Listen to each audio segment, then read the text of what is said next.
Hey everybody, I think I found an example of an L plate where people won't sit up your arse. Yes, no one's going to sit up this person's arse. Oh dear. Right, I'm going to tell you, this is going to be sort of aimed at new riders probably more than my current subscribers. Well, you know, it might help some of you, but most of you are probably experienced riders and you know about all these things. And it is a bit of a joke that I'm doing this in the sunshine, because I'm talking about riding in the rain. Oh dear God! Okay, that's the deadest fox I've ever seen. Do you remember before now I was like, see that fox? That fox is fucking dead. No. That one was dead. Yeah, riding in the rain. Now it was raining this morning, hence me having waterproofs on, but I've just managed to come up somewhere where it's not raining. Because it's completely different to riding in the dry. Oh, they're losing straw everywhere. Yeah!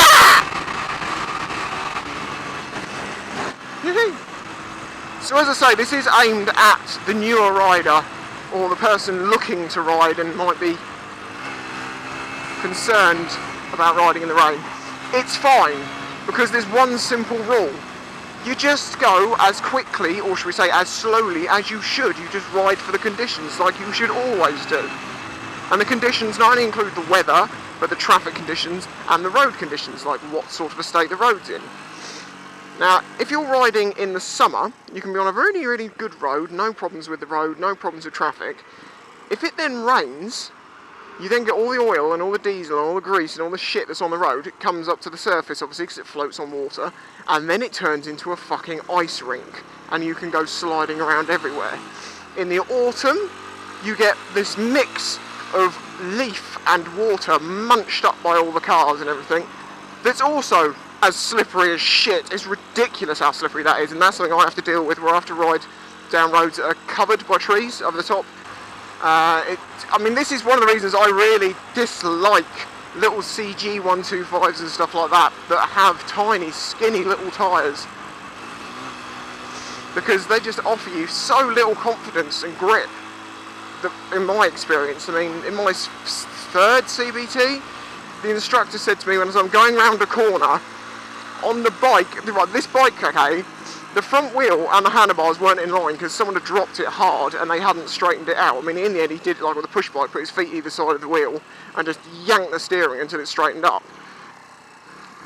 But this bike has got tiny, skinny little wheels, and there's this corner we come up to, and it's been raining, I'm sorry, it is raining quite badly at the time, and I went around it doing about 50, and he was like, you could have gone around that doing 60. I was like, well, I could have done, but it wasn't very safe, as I could feel the back end of the bike twitching around like crazy in the wet. Oh God, I really dislike those skinny tyres. It's just, no, not a good idea. It's like saying, we want to do 60 mile an hour on a push bike. No! Yeah, riding in the rain, there's a few things you're just going to have to be aware of. The low grip is something that is pretty obvious, isn't it? Oh, she's panicking. Oh my God, he's just filled past my car.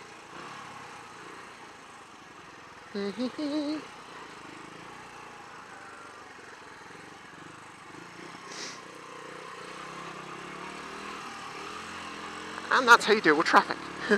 It's another lesson for you.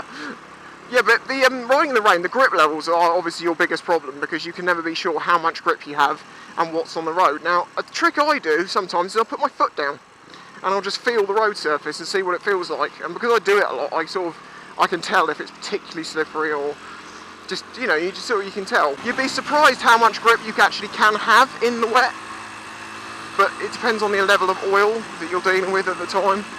That really makes a big difference, I think. And look, this is it, that's the stuff. Look, see that shit? That is fucking horrible. Don't drive on that stuff. Don't hit white lines in the rain. These are a few things. It's basically you're always looking to find the best bit of grip you can. Don't go too hard into corners. Don't accelerate too hard out of corners, because even on my little bike, which has decent sized wheels, it's got 130 on the back, even pulling out of corners, it will slide quite significantly if you're not careful. So I'm just saying, be careful of these. The things just be careful of. But basically, it's just loosey-goosey, and loosey-goosey means loose arms, because if you want real control over a bike, you need to have loose arms. Loosey-goosey, loosey-goosey. You know? Because if your arms are, and they'll teach you this in your CBT, if your arms are taut like this, you'll be like, and you'll make sudden jerky movements that will cause you to side. So it's all about looseness. You don't use the back brake too much, you don't use the front brake too much. You try and use, on a 125 you get more engine braking, so you use the engine braking to your advantage. But beware that engine braking obviously can cause you to lock up still, because that's how supermotos slide generally. You drop down too many gears that the rotation of the engine in your forward speed mean that the back wheel has to lock for a second, but it doesn't lock, it's turning at a slower speed than you are going forwards, so it has to skid a little bit. Anyway, so yeah, in the wet that can be a problem.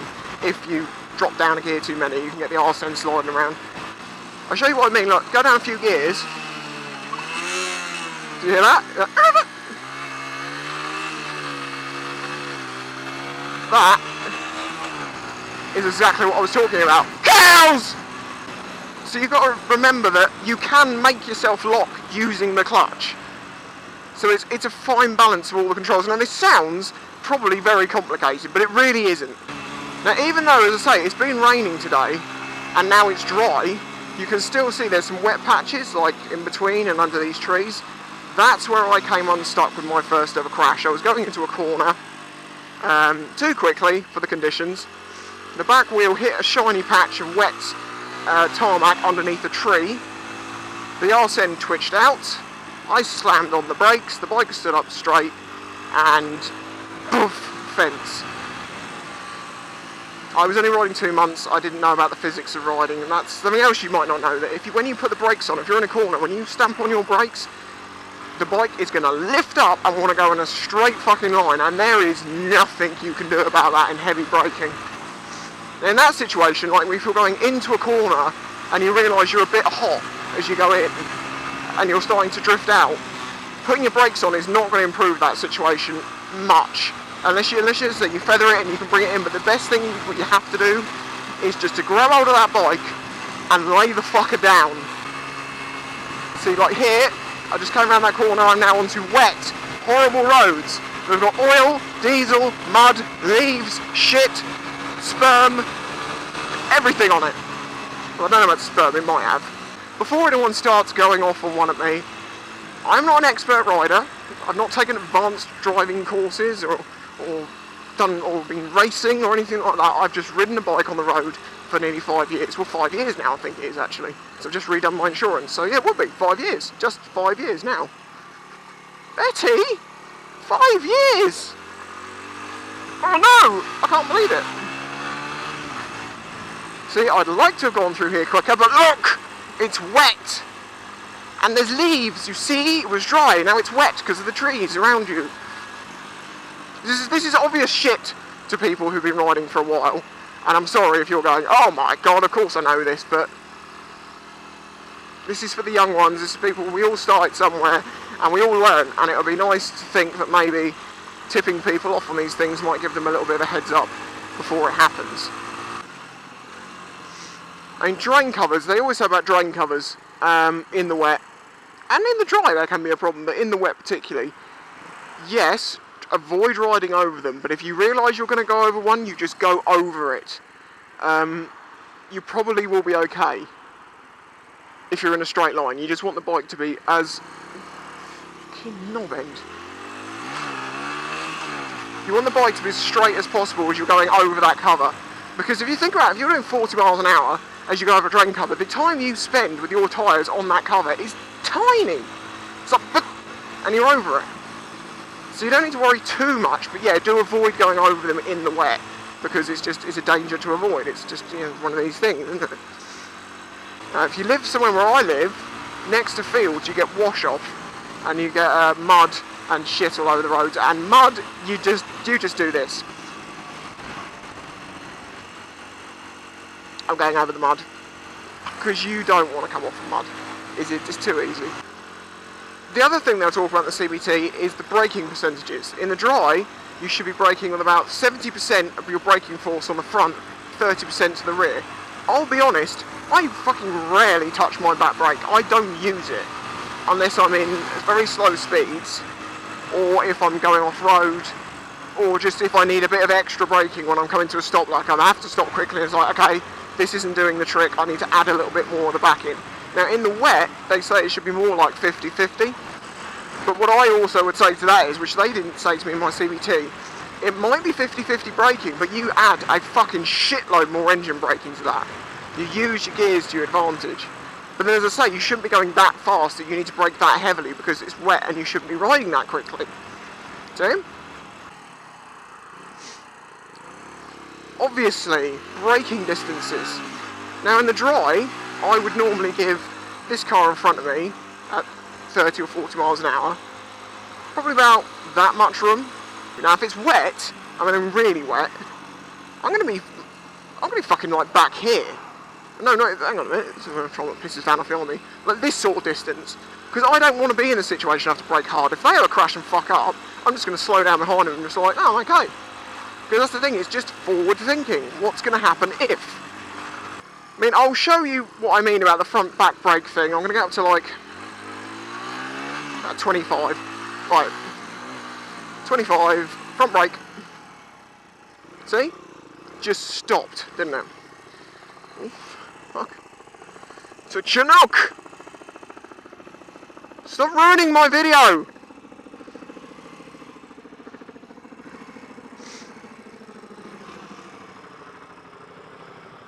Fucking helicopters.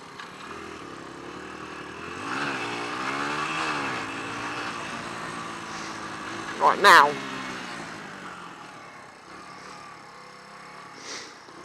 I'm going to do the same thing using the back brake. Might be a bit more skittish. Yeah, I'm just locked pretty much the whole time, and it didn't feel like it was slowing down as quickly, because it wasn't, because it hasn't got that weight forcing the wheel into the ground. I can sum this all up for you. I like summing videos up quickly, because it makes you realise that the video didn't need to be nearly as long as it was. Don't go too quickly in the wet. Go slowly. Feel up to the grip. Don't wait till you find the grip. Feel your way up to the grip level. And don't go anywhere even fucking near it, no. Be extra cautious of your sort of stopping distances and your reaction times, because although your reaction time isn't necessarily going to change, the time that your bike will be able to react to that situation in the way you want it to is going to be slowed down. So, that's basically it. Just don't go too quickly. And just take it gentle, and you won't have a problem. And then over time, with practice, your skill level will increase, your experience will increase. You're going to have little moments. Everyone has moments in the wet. I have them all the time. But they're little ones. And as long as you just stay calm and loosey-goosey and just, you know, don't overreact, you're fine. So, that is basically it. Just don't be too overconfident before you are, because all new riders are overconfident to start with. I was, and lots of other people I've seen are. Now I'm sure there's plenty of things I haven't covered that I should have done, and I'm sure there's plenty of things that people are going to correct me on and say, you haven't got a fucking clue what you're talking about, maybe. As I say, every video I ever do is my opinion. And it's the same with everything in the world. Anything anyone says is their opinion. It's not necessarily fact. So take it for what it is. And we'll end this one with a wet burnout. Come on, Benny, you ready for this?